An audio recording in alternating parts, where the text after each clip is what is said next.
लोणावळा शहर राष्ट्रवादी काँग्रेस पक्ष शरदचंद्र पवार गटाच्या वतीने आयोजित केलेल्या पत्रकार परिषदेसाठी हे सर्व पत्रकार बंधू उपस्थित राहिले त्याबद्दल सर्वांचे हार्दिक स्वागत।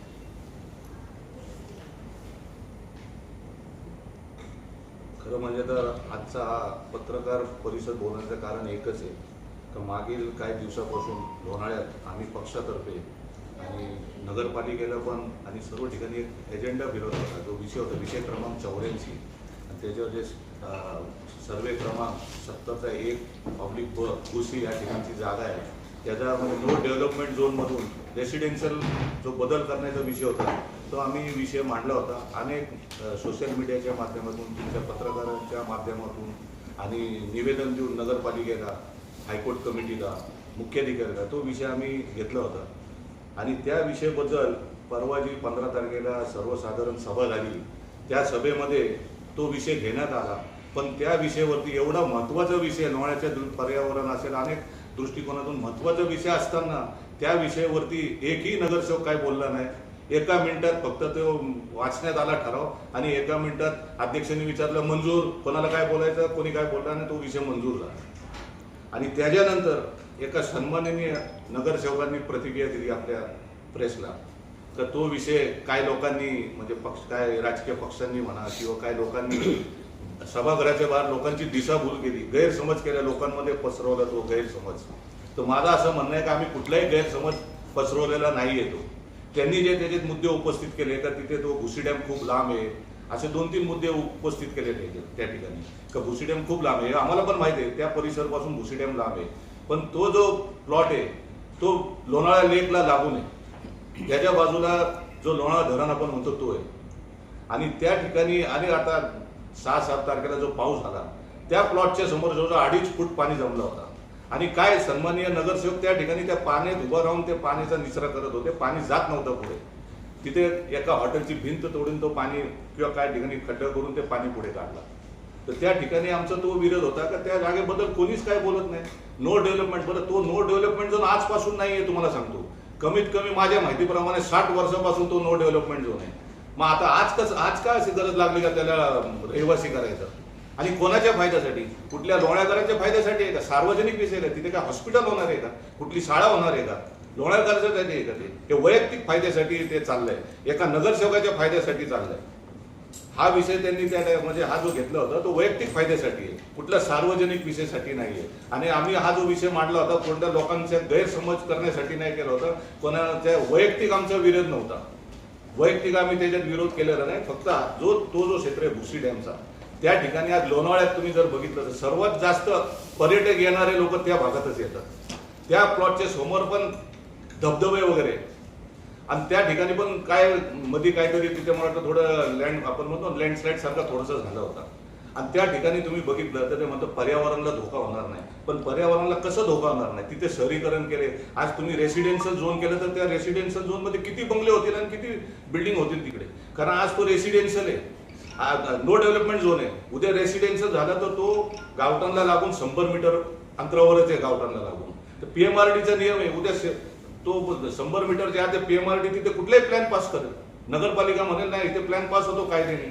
तिथे आज तिथे तो 2 एकरचा प्लॉट आहे, 81 गुंठेचा प्लॉट येतो। त्या 81 गुंठेमध्ये जर तो रेसिडेन्शियल झाला त्या ठिकाणी तर माझ्या माहितीप्रमाणे तिथे कमीत कमी 0.5चा FSI भेटेल। 0.5 म्हटल्यावर 2 एकर म्हटले 80,000 स्क्वेअर फूट आहे, त्याच्यात 40,000 स्क्वेअर फूट बांधकाम भेटू शकतो।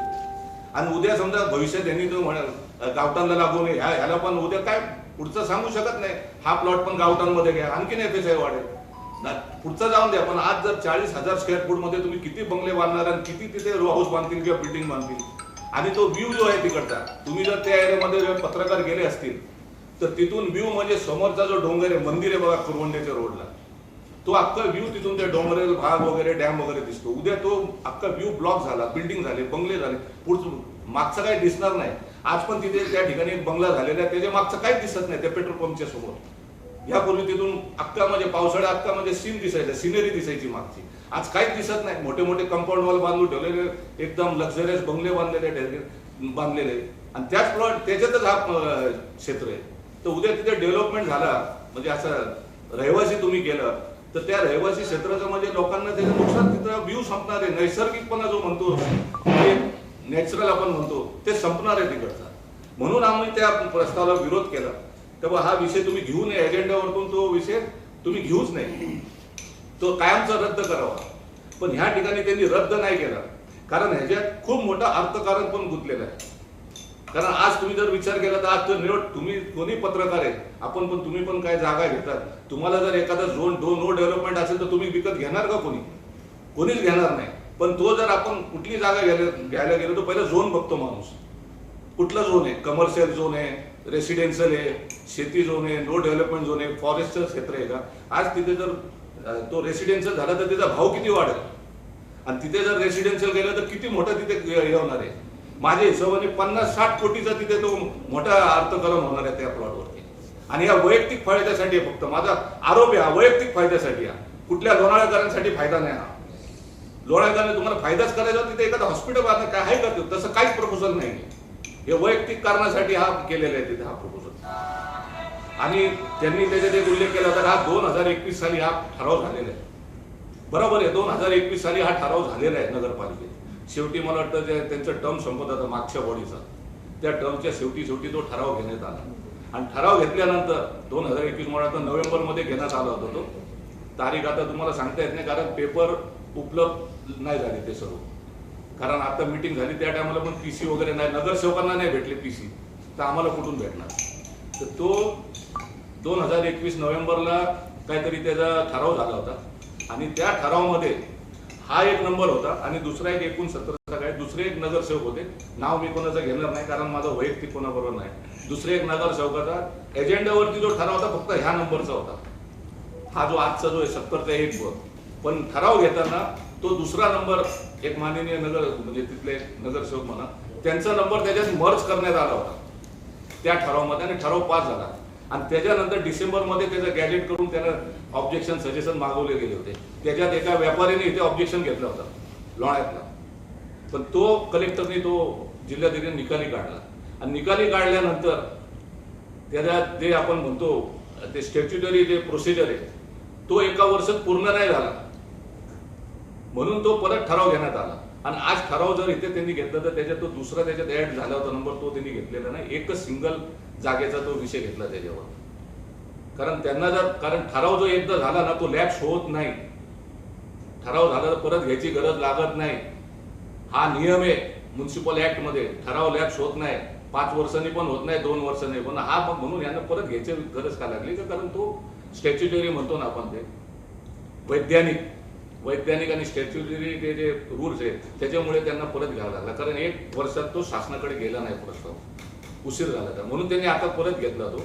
तर आमचं म्हणणं तेच होतं त्या टायमाला तर थोडं ठीक आहे आम्ही लक्ष नाही दिलं असेल, पण आज जर हा विषय आलेला आणि नुकतंच पूर झालेला आहे तर हा एवढा संवेदनशील म्हणजे डेलिकेट विषय हा त्यांनी ते रद्दच करायला पाहिजे नव्हता. पण विशेष हेच वाटतं की त्याच्यावर एक नगरसेवक बोलला नाही. खासगीमध्ये मला बरेच लोक भेटले, फोन आले का बाबा विषय चांगला घेतलाय तुम्ही तो विषय लावून धरा, विषय आम्ही विरोध करणार आहे. पण असं काय घडलं एका रात्रीत का लोक तिथे म्हणजे एक माणूस पण नाही आणि विरोधी पक्ष तर हाच नाही वाटतं नगरपालिकेत. हे लोकशाहीला पण घातक आहे. आपण लोकशाही जे म्हणतो लोकशाहीला पण घातक आहे.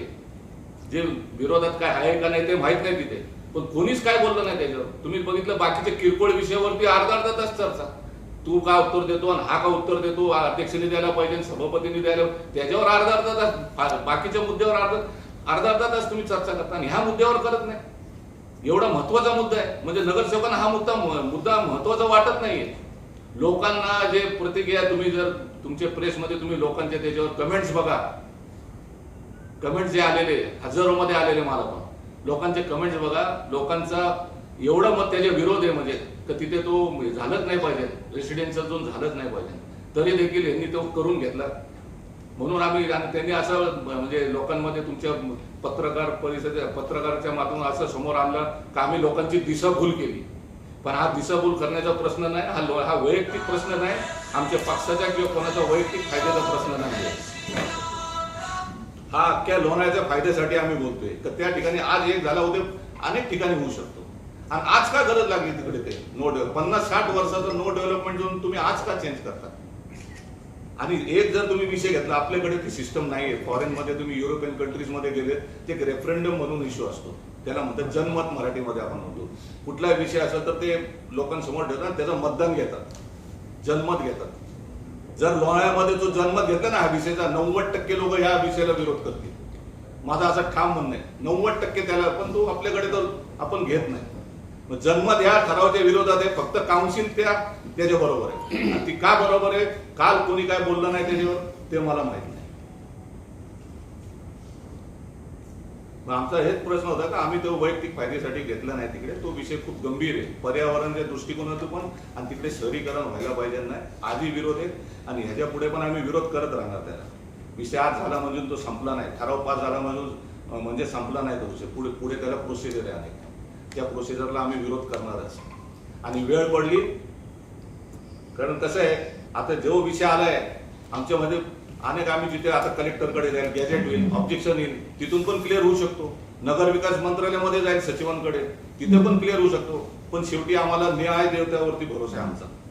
आम्ही हायकोर्टात रिट पिटिशन करू याच्या विरोधात, का आम्हाला कोणावरती नाही पण न्याय देवतावरती आणि आपल्या भारतीय न्यायावरती आम्हाला पूर्ण विश्वास. आम्ही कोर्टात पण जाऊ याच्या काय ह्याच्यात खूप मोठा म्हणजे स्वार्थ आहे. मी तर म्हणतो वैयक्तिक स्वार्थ आहे, लोकांचा काहीच फायदा नाही. याच्यामध्ये नसेल राष्ट्रवादी शरदचंद्र पवार पक्षाने हा प्रश्न हातामध्ये घेतला, पण बाकी इतर काही संघटनाशी तुमचं बोलणं झालंय, काही पक्षांशी बोलणं झालंय, असं काही आहे की तुम्हीच फक्त काढणार नाही? माझं कोणाशी बोलणं झालं नाही. भविष्यामध्ये पण आता मी काही सांगू शकत नाही, कारण मी जे कोणी आता बघा पुढे मी वैयक्तिक तर ठाम आहे, विषय तर आम्ही ठामच याच्यावर. पण बाकीचं कोणी येत असेल आमच्या बरोबर स्वागत आहे त्याचं, आम्ही त्यांना संगती घेऊ, पण ते पण ठाम राहिले पाहिजे विषयावर. आम्ही नक्कीच त्यांना संगती घेऊ. पण आलं त्यांचं म्हणणं असं होतं की 2021 सालचा प्रश्न हप्ता का तुम्ही बघा 2021चा होता तो म्हणणं बरोबर आहे. 2021चा तो प्रस्ताव पास झालेला आहे.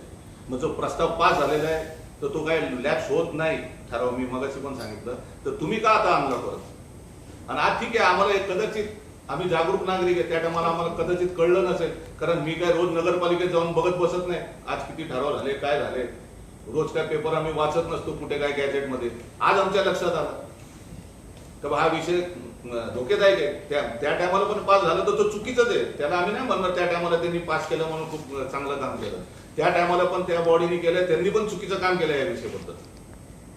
तो आता ठीक आहे टेक्निकल ते वैज्ञानिक कारणामुळे स्टॅच्युटरीमुळे तो आज आला, नाहीतर हा आला पण नसता आज. आणि त्याच्यात 2 जागा आहेत, त्याच्यातून एकच जागा घेतली, त्यांनी दुसरी नाही घेतली. आणि लोकांचा विरोध होता, मी ठामपणे सांगतो, बरेचशे नगरसेवकांचा पण विरोध होता याला. मला तर असं वाटलं होतं की 1-2 तास चर्चा होईल या विषयावर, पण एका दिवसात एका रात्रीत म्हणा काय झालं काय घडलं माहित नाही. एकही नगरसेवक बोलायला तयार नाही. मी नंतर पण काय नाही बोलले, आता काय बोलायचं. आपल्याला अनेक नगरसेवकांनी म्हणजे प्रत्यक्षात भेटून सांगितलं का? भेटून पण सांगितलंय, फोनवरती पण बोललाय, पण हल्ली काय मी काय रेकॉर्डिंग कोणाची करू शकत नाही आपण. कायद्याने ते गुन्हा आहे. रेकॉर्डिंग कोणाची माझ्याकडे नाही, तुम्ही म्हणणार रेकॉर्डिंग आहे का. अनेक लोकांशी बोलणं झालंय, वैयक्तिक पण पर्सनली पण बोलणं झालंय. त्यामुळे आम्ही घेणार आहे, हरकत देणार आहे, हे करणार आहे, ते करणार आहे, पण काही झालं नाही. आता नाव मी सांगणार नाही कोणाचे, कारण त्यांचं पण राजकीय आहे, त्यांना पुढे त्याच्यात प्रॉब्लेम होऊ शकतो. 37चं जे मॉडिफिकेशन आहे हे पहिल्यांदाच झालेलं आहे का? नाही, आता तुम्हाला जर ही प्रोसिजर एवढी सोपी आहे का? नाही, खरंच नाही, सोपी नाही प्रोसिजर एवढी. आता ठराव झाला म्हणजे तो नो डेव्हलपमेंट झाला असं नाहीये.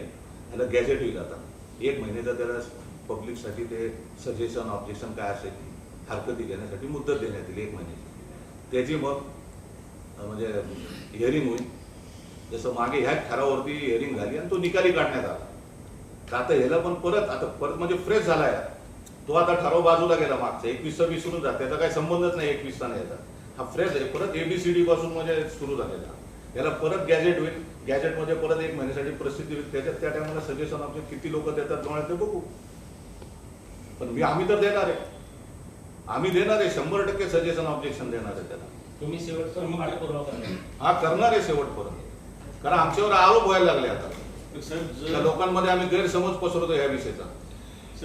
जर तुम्ही आता त्याच्यावरती घेणार आहे. अशाच प्रकारे 2021 साली जो ठराव झाला होता त्याच्यावरती मान्य श्री चोरडिया म्हणून जे होते त्यांनी बोललो ना. त्याच्यावरती ऑब्जेक्शन नोंदवलेलं होतं आणि ते जिल्हाधिकाऱ्यांनी ते निकाली काढलं होतं. बरोबर. आणि तो ठराव वैध ठरवला होता. बरोबर. मग आता ते का होणार नाही? मी तुम्हाला मगाशी काय बोललो, आम्हाला विश्वास कोणावरती आहे? न्यायदेवतावरती. आपलं जे न्याय आहे, भारतीय जे कोर्ट आहे, त्याच्यावर आम्हाला पूर्ण विश्वास आहे. बाकी ठिकाणी आम्हाला विश्वास नाही आहे. आणि बाकी सर्वांना माहिती आहे काय गोष्टी आता ओपनली सांगायची गरज नाही. कसं कुठून ऑब्जेक्शन ओव्हररूल होतो, काय होतो ते तुम्हाला माहिती आहे आणि आम्हाला पण माहिती आहे की आम्ही दिल्यानंतर काय होणार त्याचं. आता मी इथे बोलू शकत नाही, पण मला खाजगीमध्ये बोलू शकतो. आत्ताच सांगू शकतो निर्णय काय होणार त्याचा. पण मी आता ओपनली पत्रकार परिषदेत तुम्हाला बोलू शकत नाही. खाजगीमध्ये बोलू शकतो काय होणार त्याचा. हा वैयक्तिक फायदा, आमचा आरोपच आहे वैयक्तिक फायद्यासाठी आहे. खूप मोठा अर्थकरण आहे त्याच्यात. 50-60 कोटीचा त्याच्यात आहे. जी जागा 50-60 वर्षापासून नो डेव्हलपमेंट झोन आहे, आज तुम्हाला काय गरज वाटली आता त्याला रेसिडेन्शियल करायची? याच्यापूर्वी कोणाची तरी होतीच ती. कोण शेतकरी असेल काय असेल, कोणाकडून एक्विजिशन झाली असेल, काय झाली असेल, प्रायव्हेट असेल, तेव्हा कोणाला वाटलं नाही त्याला नो डेव्हलपमेंट झोन मधून रेसिडेन्शियल. आणि तिथे काय रेसिडेन्शियल करणं, लोकांचा काय फायदा त्याच्यात मला ते सांगा. लोणावळेकरांना काय फायदा त्या रेसिडेन्शियल करून?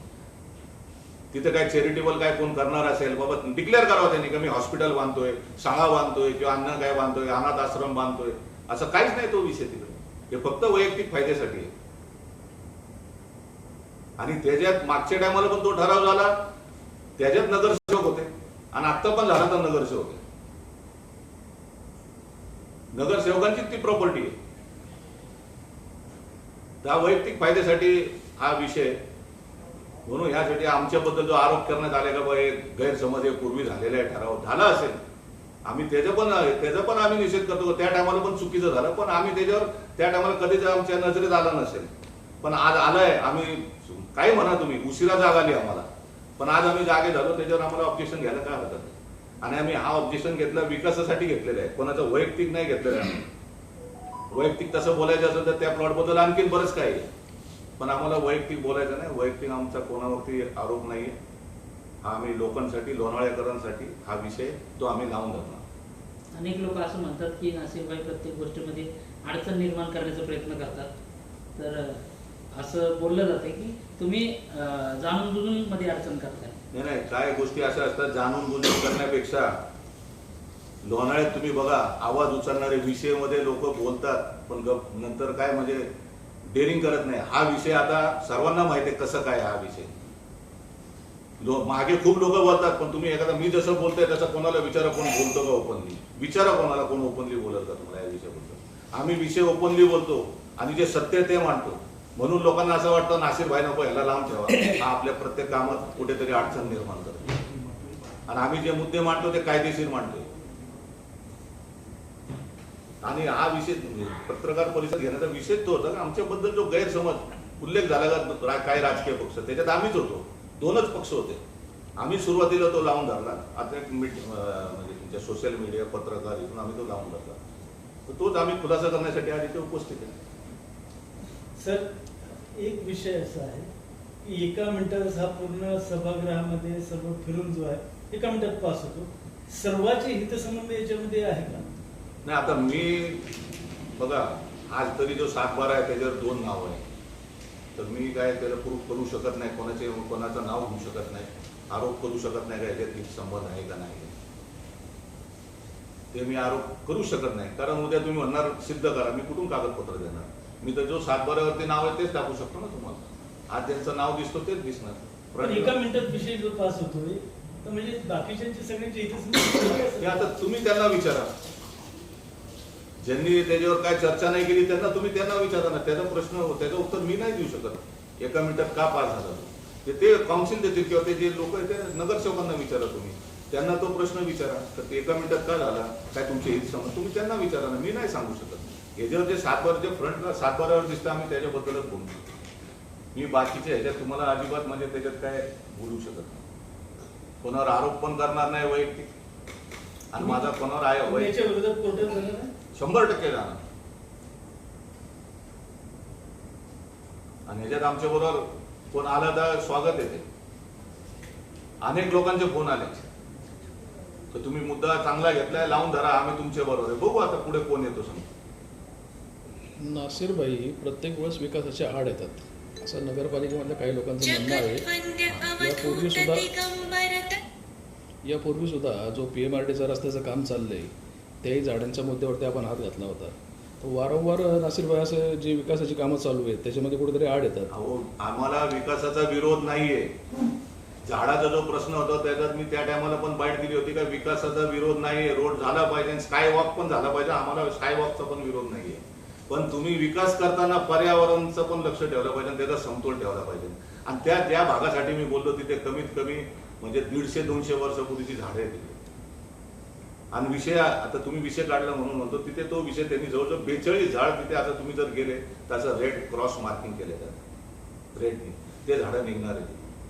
आणि तो विषय नगरपालिकेवर मी PMRDC पण त्याचं बोलणं झालं, ते म्हणतात नगरपालिकेने सांगितलं तसं आम्ही करणार. नगरपालिका बोलले नाही करायचं म्हणजे झाड नाही काढणार, नगरपालिकेचा विषय तो पण विषय तुम्ही बघा. ठराव जेव्हा झाला PMRDला ना हरकत दिला यांनी काम करायला, तर त्या PMRD त्याच्या झाडांचा कुठेच उल्लेख नव्हता. ठराव जो झाला त्याच्या झाडांचा नाही, पर्यावरणाचा काहीच उल्लेख नाही. आणि आमचं हे पण म्हणणं होतं झाड एखादं म्हणजे शक्य आहे झाड काढावंच लागेल, तुम्ही काढा, आम्ही त्याला म्हणणार नाही का नका करू, पण त्याच्या बदल्यात तुम्ही 100-200 म्हणजे झाड काही कायदा असेल कुठे ते झाडं लावा, त्याला ट्रान्सप्लांट करा. आजकाल टेक्नॉलॉजी वाढली, आम्ही विरोध नाही केलाय. म्हणजे एखाद्या चांगल्या गोष्टी विकासासाठी बोलायचा, लोण्यासाठी बोलायचा म्हणजे विरोध, म्हणजे हा चुकीचा त्यांचा हे बाबा. आम्ही त्यांच्या कामात अडचण आणलेली नाही, आम्ही त्या विकासाबरोबर आम्ही पण आहे. पर्यावरण कुठेतरी धोक्यात नाही आला पाहिजे ना. आपण जो विषय घेतलाय तिथे त्या भागात कृषीमध्ये शहरीकरण झालं तर पर्यावरण तुमचा धोक्यात येणार आहे. तिथे अख्ख्या म्हणजे तो व्ह्यू ब्लॉक होणार आहे. मग तिथे काय होईल, तिथे ते STP प्लांट आहे, तो पाणी जाणार कुठे, तिथे काय अंडरग्राऊंड ड्रेनेजची सिस्टम आहे का, गावात आहे फक्त बाकीच्या भागात नाही, तर तो काय पाणी परत डॅम मध्ये जाणार का, सोडणार कुठे पाणी, तो काय म्हणजे. आम्ही पर्यावरणासाठी भांडतोय. विषय जो घेतला तुम्ही झाडांचा घेतला, चांगला मुद्दा घेतला, तो आम्ही पर्यावरणाच्यासाठी घेतलाय. विकासाच्या विरोधात आम्ही नाहीये. हा, पण इथे विरोधात आहे, या भुशीगावच्या इथे विकास म्हणता आम्ही या विकासाच्या विरोधात आहे. आम्हाला तिथे रेसिडेन्शियल नको आहे, तसं नो डेव्हलप 50-60 वर्षापासून आहे ना, तो नो डेव्हलपमेंट झोनच ठेवा सरकार, म्हणजे नगरपालिकेने ठेवायला पाहिजे ना, तर नाही ठेवलं. बघू आता पुढची प्रक्रियामध्ये काय होतं.